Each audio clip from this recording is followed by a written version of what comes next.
Hello dear student, कैसे हैं आप सब। Welcome back on my YouTube channel which name is knowledge world. Student, आज मैं फिर आपके सामने एक ऐसी रोमांचक कहानी लेकर आई हूँ, एक ऐसे देशभक्त की कहानी लेकर आई हूँ जिसके नाम से ही हम लोगों का मस्तक जो है वो श्रद्धा से झुक जाता है। जी, आप समझ गए होंगे, मैं बात कर रही हूँ भारत माता के वीर सपूत चंद्रशेखर आजाद की। चंद्रशेखर आजाद एक ऐसे देशभक्त थे जिन्होंने ये कसम खाई थी कि मैं कभी भी अंग्रेजों के हाथ जीवित नहीं आऊंगा, और मरते दम तक उन्होंने इस कसम को निभाया, इस अपने प्रण को निभाया।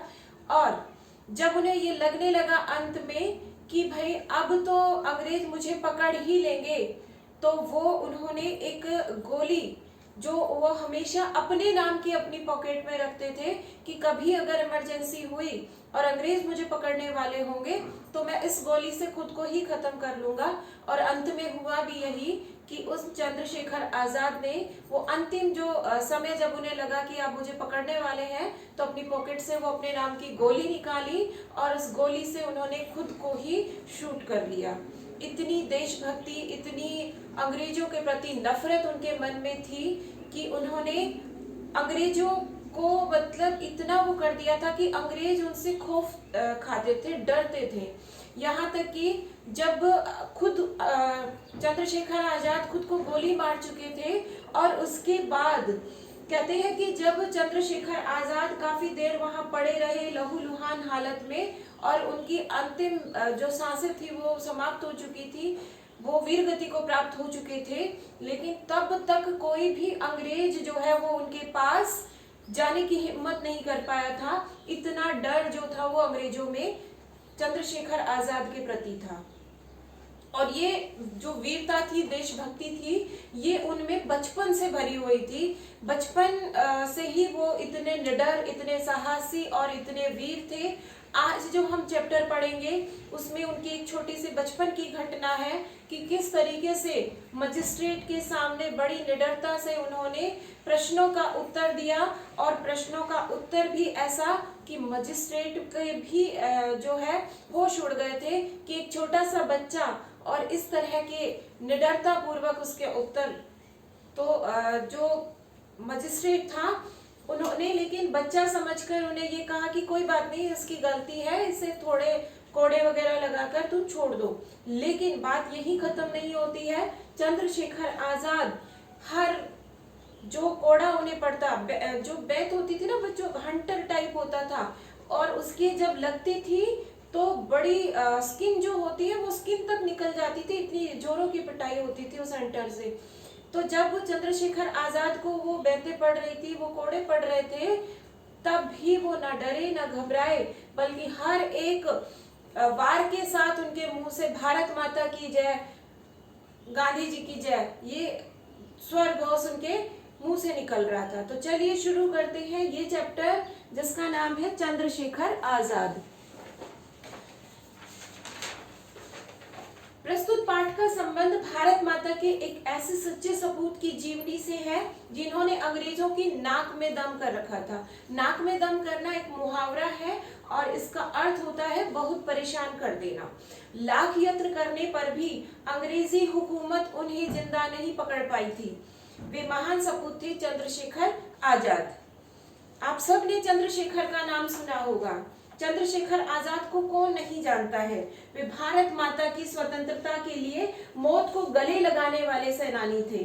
जब वे मात्र 13 वर्ष के थे, यानी कि लगभग वो आप ही की उम्र के थे, एक आध साल बड़े होंगे, तो वो जब 13 साल के थे तब जलियांवाला बाग हत्याकांड हुआ था। बच्चों, अगर आपने सुना हो तो जलियांवाला बाग हत्याकांड जो है ये एक नृशंस हत्याकांड था जिसमें साधारण जनता, जो जिनके पास ना कोई हथियार थे ना कुछ था, और वो आराम से एक बाग के अंदर सब लोग इकट्ठे हुए थे, और वहां पर जनरल डायर नाम के एक अंग्रेज अधिकारी ने बिना सोचे समझे, बिना किसी दया भाव के वहां पर गोलियों की बौछार कर दी, जिसमें हजारों लोग मारे गए थे।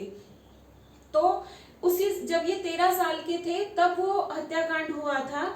और इस भयंकर हत्याकांड के बारे में सुनकर बालक चंद्रशेखर आजाद जो है वो क्रोध से आग बबूला हो गए। आग बबूला हो जाना का मतलब होता है बहुत क्रोधित हो जाना, बहुत गुस्सा आना। और उन्होंने अंग्रेजों को सबक सिखाने की ठान ली।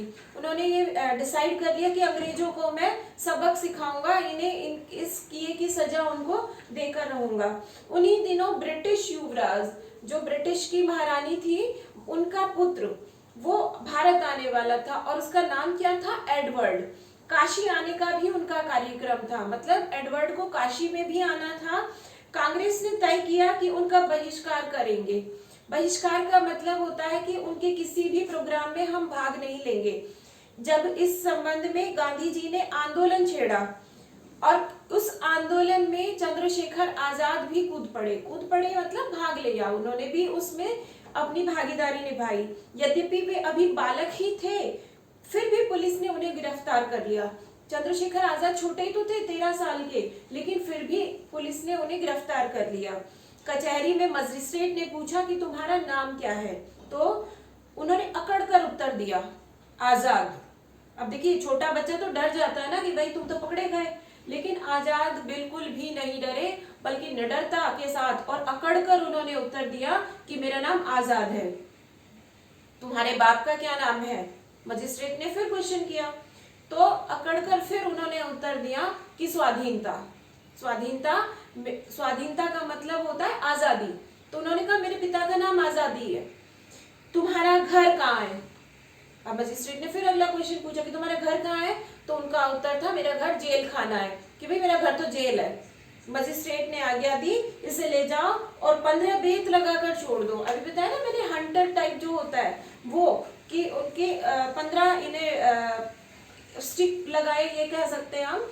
तो उन्होंने सिपाही उनकी पीठ पर एक एक बेत बरसाने लगे। बालक चंद्रशेखर हर बेत पर पड़ने पर चिल्लाते। अब देखिए आपको अगर कोई एक स्लैब भी लगाते तो कितना दर्द होता है, लेकिन उन्हें तो डंडे से मारा जा रहा था, तो वो चिल्लाते रहे।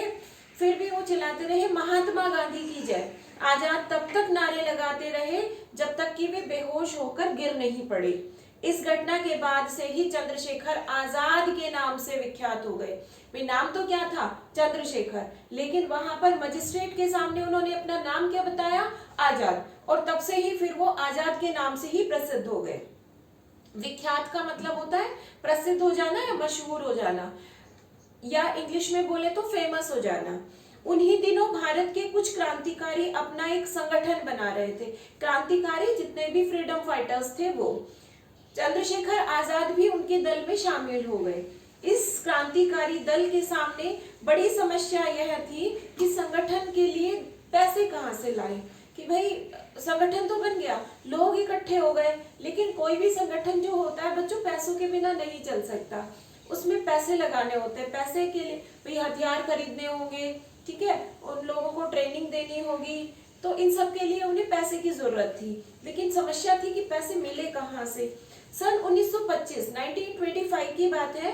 योजना के अनुसार संगठन के सदस्यों ने उत्तर प्रदेश के काकोरी स्टेशन के निकट चलती रेलगाड़ी को रोककर उस डिब्बे को लूट लिया जिसमें सरकारी खजाना जा रहा था। देखो क्या हुआ कि इन लोगों ने डिसाइड किया कि भाई देखो अंग्रेज जो थे ना बच्चों, हमारे यहाँ से हमारा ही खजाना लूटकर वो लोग अपने इंग्लैंड ले जाते थे। ऐसे ही एक ट्रेन जो थी वो जो है वहां यूपी के काकोरी नामक जगह से निकलती थी और उसमें खजाना लूटकर हमारे यहाँ से लेकर जाया जाता था। ये जो संगठन था, इस संगठन के लोगों ने सोचा कि भाई पैसे धन तो हमें चाहिए और ये लोग हमारा ही धन लूट कर ले जा रहे हैं, तो क्यों ना हम अपने ही धन को अपने उससे इन लोगों से लूट ले। तो उन्होंने एक जो है इस तरह की योजना बनाई और उस योजना में उन्होंने इस ट्रेन को जो है लूट लिया। ठीक है, कहने को तो ये सरकारी खजाना था, लेकिन ये कोई सरकारी खजाना नहीं था। ये हम लोगों से लूटा हुआ जो धन था वो धन भर भर कर ये लोग इंग्लैंड ले जाते थे। आपने सुना होगा कि भारत को पहले सोने की चिड़िया कहते थे, और इस सोने की चिड़िया को इन अंग्रेजों ने इतना लूटा कि भारत जो है फिर गरीब देश की श्रेणी में आ गया था।